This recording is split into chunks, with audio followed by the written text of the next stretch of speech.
Assalamu alaikum wa rahmatullahi wa barakatuh. Beaucoup de musulmans, surtout pendant le mois béni du Ramadan, se posent cette question importante. La prière de Taraweeh est-elle une innovation dans l'islam? Cette interrogation revient souvent, notamment lorsque certains entendent le mot bida et commencent à douter d'une pratique pourtant très répandue dans les mosquées du monde entier. Certains affirment que puisque le prophète, que la paix et le salut d'Allah soient sur lui, n'a pas dirigé cette prière en groupe chaque nuit de Ramadan, alors elle serait une pratique apparue plus tard. Mais lorsqu'on revient aux sources authentiques de l'islam, le Coran et la Sunna, on découvre une réalité beaucoup plus claire et beaucoup plus profonde. La prière de Taraweeh trouve en réalité son origine directe dans la pratique du prophète, que la paix et le salut d'Allah soient sur lui lui-même. Les hadiths authentiques rapportent que pendant le mois de Ramadan, le messager d'Allah, que la paix et le salut d'Allah soient sur lui, a prié la prière de nuit à la mosquée. Au début, certains compagnons ont remarqué sa prière et ont commencé à prier derrière lui. La nuit suivante, davantage de personnes sont venues. Puis la troisième ou la quatrième nuit, la mosquée s'est remplie de croyants désireux de prier derrière le prophète, que la paix et le salut d'Allah soient sur lui, et de vivre ce moment spirituel exceptionnel. Mais à la surprise de beaucoup de compagnons, le prophète, que la paix et le salut d'Allah soient sur lui, ne sortit pas pour diriger la prière les nuits suivantes. Les musulmans attendaient avec amour et espoir, mais il resta chez lui. Le lendemain matin, il leur expliqua la raison de cette décision.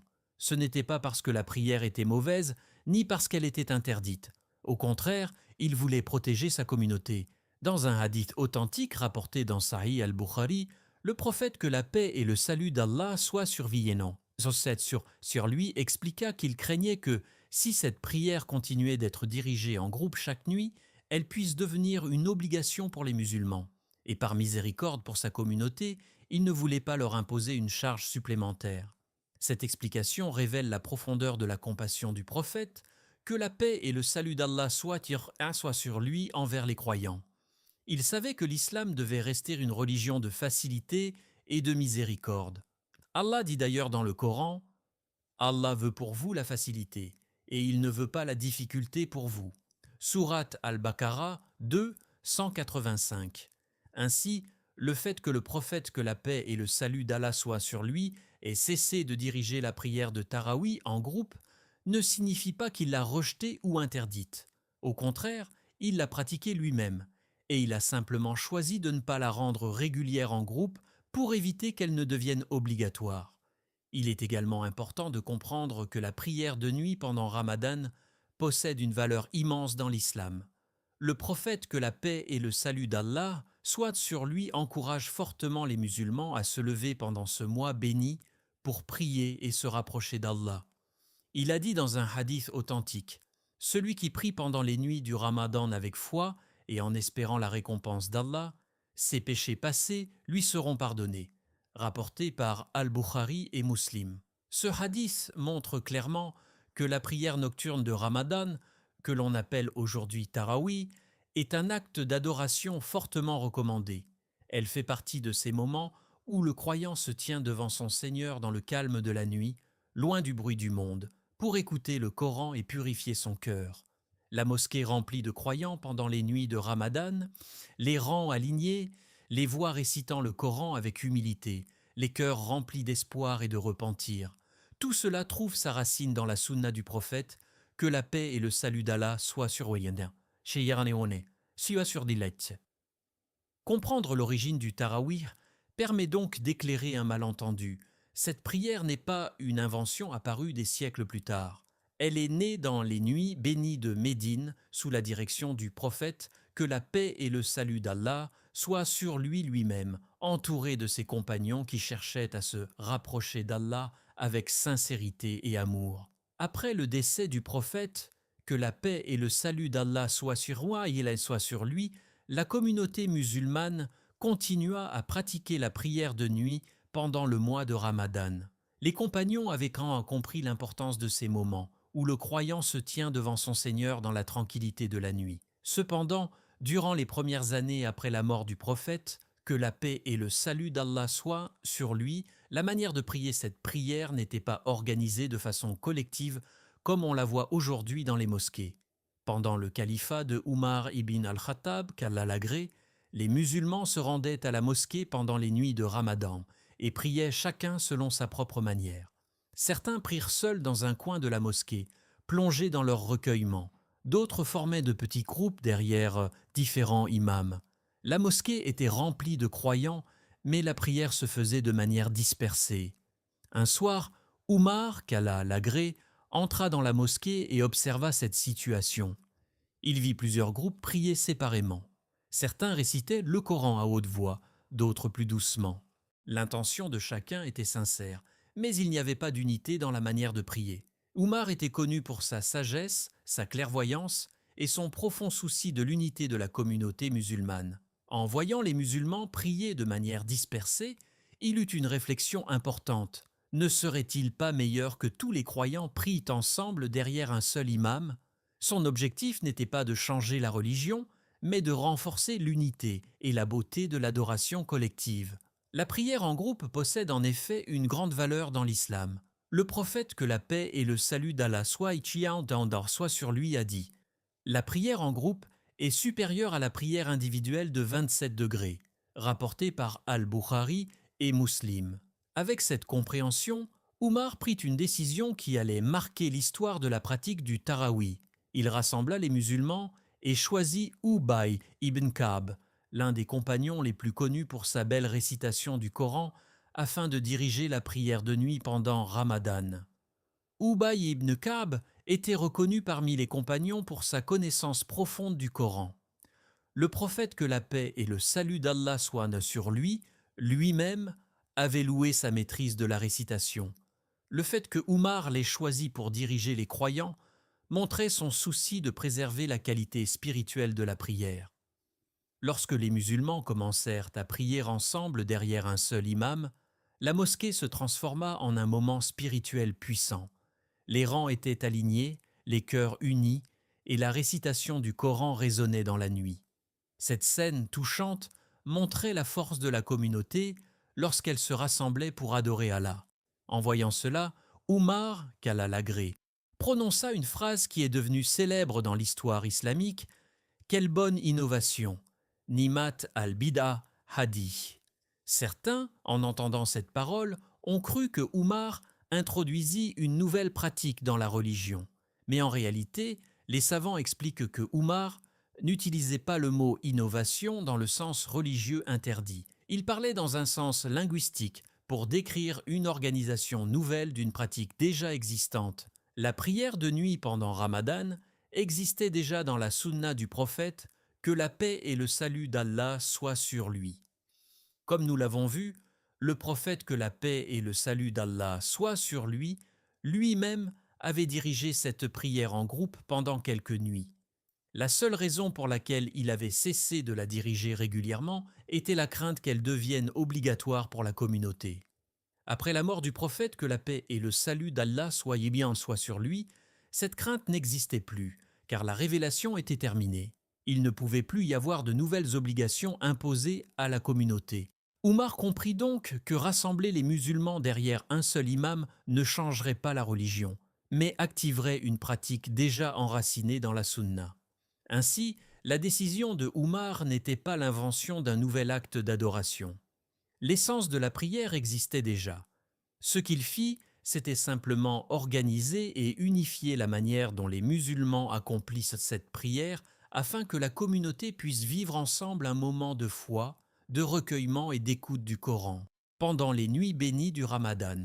Pour comprendre correctement la question du Tarawi, il est essentiel de saisir une distinction très importante dans l'islam, la différence entre l'innovation religieuse interdite et ce que les savants appellent l'innovation linguistique. Cette nuance est souvent mal comprise, et c'est justement ce point que des enseignants comme Dr Zakir Naik expliquent avec clarté. Lorsque cette distinction est bien comprise, beaucoup de confusions disparaissent et la sagesse de certaines pratiques devient évidente. Dans l'islam, la religion est basée sur deux sources fondamentales, le Coran et la sunna du prophète, que la paix et le salut d'Allah soient sur lui. Les actes d'adoration ne peuvent pas être inventés par les gens selon leurs propres idées. C'est pourquoi l'islam met en garde contre les innovations religieuses qui introduisent dans la religion quelque chose qui n'existait pas dans l'enseignement du prophète, que la paix et le salut d'Allah soient sur lui. Le messager d'Allah, que la paix et le salut d'Allah soient sur lui, a dit dans un hadith authentique: toute innovation est un égarement, rapporté par Muslim. Ce hadith est très fort et très clair. Il montre que si quelqu'un invente un acte d'adoration totalement nouveau, sans aucune base dans le Coran ou la Sunna, alors cette pratique est rejetée. Par exemple, créer une nouvelle prière obligatoire qui n'existe pas dans l'islam, ou ajouter des rituels religieux que le prophète, que la paix et le salut d'Allah soient sur lui, n'a jamais enseigné, serait considéré comme une innovation interdite. L'islam protège ainsi la pureté du message révélé. La religion ne peut pas être modifiée selon les opinions ou les préférences des gens. Allah dit dans le Coran: « Aujourd'hui, j'ai parachevé pour vous votre religion, accompli sur vous mon bienfait et agréé pour vous l'islam comme religion. » Sourate Al-Maïda 5.3. Ce verset rappelle que la religion est complète. Elle n'a pas besoin que les hommes y ajoutent de nouvelles formes d'adoration. Cependant, les savants expliquent qu'il existe aussi un autre sens du mot « innovation », qui est un sens linguistique et non religieux. Dans la langue arabe, le mot « bida » peut simplement signifier quelque chose de nouveau dans la manière de faire ou dans l'organisation d'une chose existante. Autrement dit, si une pratique a déjà une base authentique dans l'islam, mais que sa forme d'organisation évolue avec le temps pour faciliter la pratique ou renforcer la communauté, cela n'est pas considéré comme une innovation religieuse interdite. C'est précisément ce qui se passe dans le cas du Tarawi.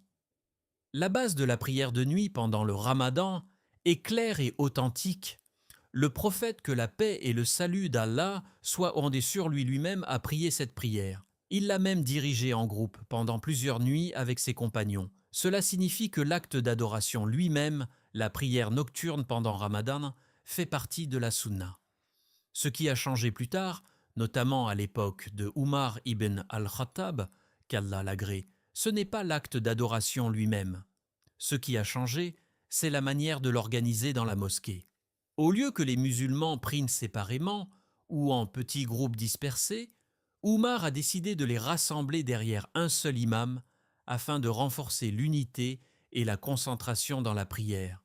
Ainsi, toute la communauté pouvait écouter le Coran ensemble et vivre un moment spirituel collectif. L'acte d'adoration restait le même. Les musulmans prient la prière de nuit, comme le prophète, que la paix et le salut d'Allah soient de joie sur lui, l'avait déjà fait. La seule différence était l'organisation collective de cette prière. C'est pour cette raison que les savants expliquent que la parole de Umar, « Quelle bonne innovation !» doit être comprise dans son sens linguistique. Il ne parlait pas d'une nouvelle pratique religieuse inventée, mais d'une nouvelle manière d'organiser une sunna déjà existante. Comprendre cette différence permet de protéger deux choses importantes. D'un côté, la pureté de la religion en refusant les véritables innovations religieuses, et de l'autre côté, la sagesse et la facilité dans la pratique en permettant certaines formes d'organisation qui aident les musulmans à mieux vivre leur foi. Ainsi, la question du Tarawi devient beaucoup plus claire lorsque cette distinction est bien comprise. La prière elle-même est enracinée dans la sunna du prophète, que la paix et le salut d'Allah soient sur lui, et l'organisation collective, introduite plus tard, ne fait que renforcer l'esprit d'unité, de recueillement et d'écoute du Coran pendant les nuits bénies du Ramadan. Parmi les moments les plus précieux du mois de Ramadan, il y a ces instants silencieux de la nuit où les croyants se lèvent pour prier devant leur Seigneur. Lorsque les mosquées s'illuminent, que les rangs se forment et que la récitation du Coran commence à résonner, les cœurs ressentent une paix particulière. C'est dans ces moments que la prière de Tarawi prend tout son sens. Elle n'est pas simplement une habitude ou une tradition que les musulmans répètent chaque année. Elle est avant tout un acte d'adoration rempli de récompenses immenses et de bénédictions spirituelles. Le Tarawi fait partie de la prière nocturne du Ramadan, appelée Qiyam Ramadan. Cette prière est fortement encouragée dans l'islam, car elle permet aux croyants de se rapprocher d'Allah dans un moment où beaucoup de gens dorment et où le cœur est plus sincère et plus attentif.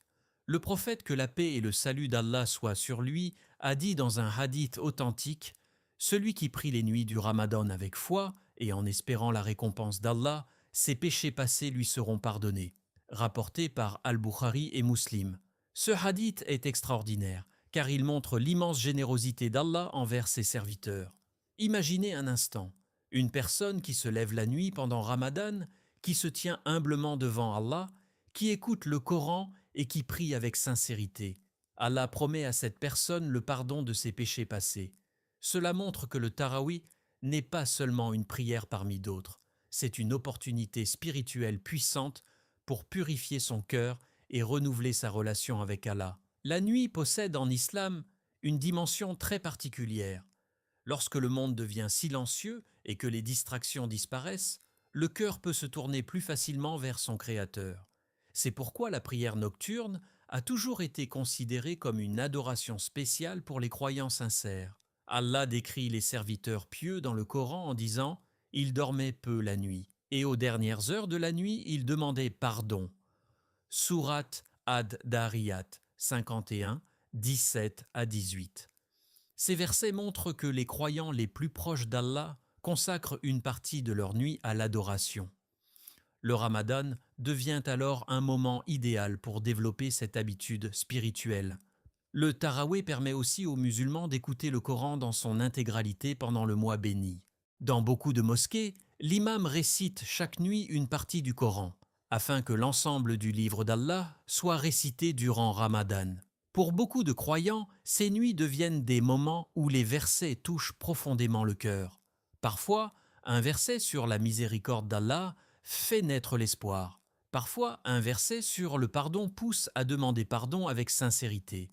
Parfois, un verset sur le paradis donne la motivation de changer sa vie. Ainsi, le Tarawih devient un dialogue spirituel entre le croyant et le Coran. Mais au-delà de la récitation, cette prière crée aussi un sentiment d'unité incroyable dans la communauté musulmane. Des milliers de mosquées à travers le monde se remplissent chaque nuit. Des hommes, des femmes et des jeunes se tiennent côte à côte dans les rangs, tous tournés dans la même direction, tous cherchant la même chose, la satisfaction d'Allah. Ce moment rappelle aux croyants que la vie ne se résume pas au travail, aux préoccupations quotidiennes ou aux distractions du monde. Il existe un but plus élevé, adorer Allah et purifier son âme. Le Tarawih devient alors un moment où l'on ralentit, où l'on réfléchit et où l'on revient à l'essentiel. Les longues stations debout, les inclinaisons, les prosternations et les invocations permettent au cœur de se détacher des soucis du monde et de retrouver une paix intérieure profonde. C'est pour cette raison que les musulmans ressentent souvent une grande tristesse lorsque Ramadan se termine. Ces nuits de Tarawih deviennent des moments précieux que l'on attend chaque année avec impatience. Ainsi, la prière de Tarawih n'est pas simplement une tradition culturelle transmise de génération en génération. Elle est un moment spirituel puissant, où les croyants se tiennent devant leur Seigneur avec humilité, espoir et amour, cherchant son pardon, sa miséricorde et sa proximité. Lorsque l'on parle du Tarawih, beaucoup de discussions tournent autour de questions comme le nombre de rakas, la durée de la prière ou la vitesse de la récitation du Coran. Bien que ces sujets puissent avoir leur importance dans certains contextes juridiques, ils ne représentent pas l'essence véritable de cette prière. L'esprit du Tarawih va bien au-delà des chiffres ou des détails extérieurs. Ce qui compte le plus, c'est la sincérité du cœur et la profondeur de la connexion avec Allah. Le mois de Ramadan n'est pas seulement un mois de jeûne physique, c'est avant tout un mois de transformation spirituelle. Pendant ces jours et ces nuits bénies, le croyant est invité à purifier son âme, à revoir ses priorités et à se rapprocher de son Créateur. Le Tarawih devient alors un moment privilégié pour vivre cette transformation intérieure. Lorsque le croyant se tient dans la prière la nuit, loin du bruit et des distractions du monde, il entre dans un moment d'intimité spirituelle avec Allah. Les longues stations debout, les inclinaisons et les prosternations deviennent des moments où le cœur s'ouvre, où les regrets se transforment en repentir sincère et où les espoirs se transforment en invocation. C'est pour cette raison que les savants rappellent souvent que la qualité de la prière est plus importante que sa quantité. Une prière courte mais accomplie avec un cœur présent peut avoir plus de valeur auprès d'Allah qu'une prière longue accomplie avec distraction. Le prophète, que la paix et le salut d'Allah soient sur lui, a enseigné que l'adoration ne doit pas être un simple mouvement du corps, mais un acte où le cœur participe pleinement. Lorsque le croyant se tient dans la prière de Taraweeh, il ne récite pas seulement des paroles, il écoute le message d'Allah, il médite sur les versets et il laisse le Coran toucher son âme. Allah nous rappelle dans le Coran une vérité profonde. En vérité, c'est par le rappel d'Allah que les cœurs se tranquillisent. Sourate Ar-Ra'd 13-28. Ce verset explique pourquoi les nuits de Ramadan possèdent une atmosphère si particulière. Lorsque le Coran est récité dans la mosquée, beaucoup de cœurs ressentent une paix qu'ils ne trouvent pas dans les activités du monde. Les soucis quotidiens semblent s'éloigner et l'âme retrouve un sentiment de sérénité. Le Taraweeh devient ainsi un moment de guérison spirituelle. Certaines personnes viennent avec des regrets dans leur cœur, d'autres avec des difficultés dans leur vie, d'autres encore avec le désir de changer et de devenir meilleurs. Pendant la récitation du Coran, ces sentiments se transforment souvent en larmes, en invocations et en espoir. Les versets du Coran parlent de la miséricorde d'Allah, du pardon, du paradis et de la beauté de la foi. Lorsqu'un croyant écoute ces paroles dans la nuit, son cœur se réveille. Il se rappelle que la vie a un sens plus profond que les préoccupations matérielles. C'est aussi pour cela que les mosquées du monde entier se remplissent pendant Ramadan. Dans des villes grandes ou petites, dans des pays musulmans ou non musulmans, les croyants se rassemblent chaque nuit pour vivre ce moment spirituel unique. On peut voir des personnes âgées marcher lentement vers la mosquée, des jeunes se tenir dans les rangs avec respect, et même des enfants découvrir la beauté de ces nuits bénies. Tous viennent avec la même intention, chercher la proximité d'Allah. Ce rassemblement rappelle la beauté de la communauté musulmane. Peu importe la langue, la culture ou l'origine, tous les croyants se tiennent côte à côte dans la prière, tournés vers la même direction et récitant les mêmes paroles du Coran. Mais au-delà de la beauté extérieure de ces rassemblements, le véritable objectif du Taraweeh reste la transformation intérieure. Chaque nuit de Ramadan est une occasion de se rapprocher d'Allah, de demander pardon pour ses fautes et de renouveler sa foi. Ainsi, l'esprit véritable du Taraweeh ne se limite pas à accomplir une prière nocturne, il consiste à ouvrir son cœur au Coran, à se rappeler Allah avec sincérité et à laisser la lumière de la foi transformer notre âme pendant les nuits bénies du Ramadan. Le sujet du Taraweeh montre à quel point il est important de comprendre l'islam avec sagesse et connaissance. Beaucoup de confusions naissent lorsque certaines pratiques sont jugées sans revenir aux sources authentiques de l'islam. Comme nous l'avons vu, la prière de Taraweeh trouve ses racines dans la pratique du prophète, que la paix et le salut d'Allah soient sur lui lui-même. Il a dirigé cette prière pendant Ramadan avec ses compagnons. Ce n'est que par miséricorde pour sa communauté qu'il a cessé de la diriger régulièrement, afin qu'elle ne devienne pas une obligation. Plus tard, le calife Oumar, qu'Allah l'agrée, a simplement réorganisé cette pratique afin d'unifier les musulmans dans la mosquée. Ce n'était pas une innovation religieuse interdite, mais plutôt une organisation bénéfique d'un acte déjà présent dans la Sunna. Ainsi, le Taraweeh reste aujourd'hui un moment magnifique où les musulmans se rassemblent pour écouter le Coran, prier ensemble et se rapprocher d'Allah pendant les nuits bénies du Ramadan. Si ce rappel t'a apporté de la lumière et de la compréhension, alors n'oublie pas de soutenir cette mission. Abonne-toi à la chaîne l'Islam Connect, partage cette vidéo autour de toi et aide à transmettre la beauté de l'islam au plus grand nombre. Merci d'avoir ouvert ton cœur à cette parole. Que la paix d'Allah t'accompagne et illumine ton chemin. Allah nous rappelle dans le Coran, Allah veut pour vous la facilité et il ne veut pas la difficulté pour vous. Sourate Al-Baqarah 285. Qu'Allah accepte nos prières, pardonne nos péchés et remplit nos cœurs de foi et de paix. Amen.